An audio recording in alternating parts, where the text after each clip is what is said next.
Assalamualaikum warahmatullahi wabarakatuh. Rabbi shrah li sadri wa yassir li amri wahlul 'uqdatam min lisani yafqahu qawli. A'udzu billahi minasyaitonir rajim. Ya ayyuhalladzina amanu kutiba 'alaikumusiyam kama kutiba 'alal ladzina min qablikum la'allakum tattaqun. Al-ayah. Shadaqallahul azim.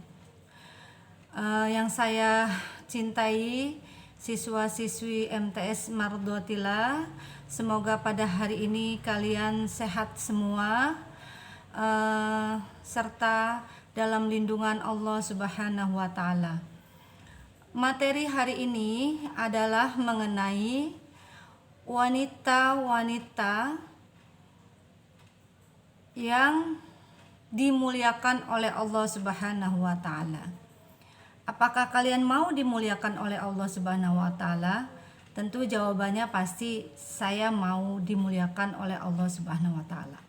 Tapi itu semua ada syaratnya, yaitu contoh-contoh 5 wanita yang dimuliakan oleh Allah Subhanahu wa Ta'ala, yaitu pertama Siti Khadijah binti Khuwailid.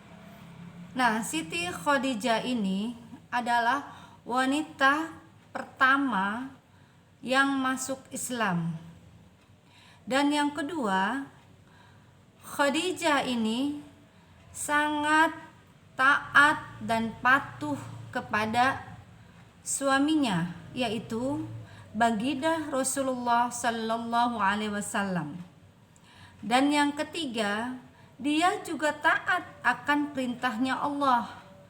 Dan yang keempat, Khadijah ini adalah saudagar yang kaya raya, di mana hartanya itu dihabiskan untuk membela Islam. Makanya Nabi sangat mencintai Khadijah. Begitu tulusnya Khadijah menyerahkan semua hartanya untuk kepentingan agama Islam. Apakah kalian seperti itu? Mudah-mudahan kalian bisa seperti itu. Karena kalau ibu lihat nih, dari beberapa hari ini kotak amal yang diedarkan kepada kalian, mesti tuh jawabannya, saya lupa hari ini nggak bawa uang. Selalu seperti itu, gitu kan. Dan yang kedua, ada juga yang ngambil uangnya itu di kantong yang paling dalam. Pas keluar bunyi deh tuh, dimasukin ke kardusnya, apa bunyi petuk gitu kan. Nah, ini jangan seperti ini, bahwa apa yang kita keluarkan itu adalah untuk diri kita sendiri, dimana satu saat akan membawa akan membawa positif untuk diri kita sendiri. Dan yang kedua, yaitu wanita yang dimuliakan oleh Allah adalah Siti Aisyah binti Abu Bakar Siddiq. Nah, beliau ini, Siti Aisyah ini adalah wanita yang paling cerdas di dunia, di mana dia sangat taat kepada perintah Allah dan taat kepada perintah suaminya, yaitu baginda Rasulullah sallallahu alaihi wasallam. Di mana setiap perkataan baginda dibukukan karena dia wanita yang cerdas. Sampai Rasulullah sendiri menyebut dengan Ummul Mukminin, yaitu ibu daripada orang-orang mukmin. Maka Allah memuliakan Siti Aisyah. Yang ketiga adalah Fatimah Zahra binti Muhammad Rasulullah sallallahu alaihi wasallam. Nah, sebagai seorang putri, dia begitu sangat mencintai ayahnya. Begitu pengabdiannya kepada ayahnya. Ketika Khadijah meninggal, maka yang menggantikan peran ibunya yaitu Fatimah Zahra, melayani Rasulullah dari mulai makannya, minumnya, pakaiannya, sampai beliau sakit pun dia selalu berada di samping ayahnya. Apakah kita sudah seperti itu? Semoga kita sudah seperti Fatimatul Zahra. Ya, selain dia patuh kepada ayahnya, taat kepada Allah Subhanahu wa taala, juga taat kepada suaminya. Makanya Allah memuliakan Fatimatul Zahra. Saking cintanya Rasulullah Sallallahu Alaihi Wasallam sampai berkata bahwa sakit hatinya Fatimatul Zahra sama dengan sakit hatinya baginda Rasulullah Sallallahu Alaihi Wasallam. Dan yang keempat adalah Asia. Asia adalah seorang istri Fir'aun, di mana istrinya Fir'aun itu suruh menyembah berhala, tapi dia menentangnya. Dia tidak mau menyembah berhala. Karena apa? Karena dia yakin bahwa Allah itu yang akan menolong dia. Sampai akhirnya Fir'aun itu membawa para algojonya untuk mengikat Asia. Diikatlah tangannya Asia memakai rantai, lalu dipukulnya. Tapi keimanan Asia tidak luntur, tidak bergetar gitu, tidak takut gitu melawan Fir'aun. Dia terus memuji nama Allah karena dia yakin bahwa Allah lah yang akan menolong dia.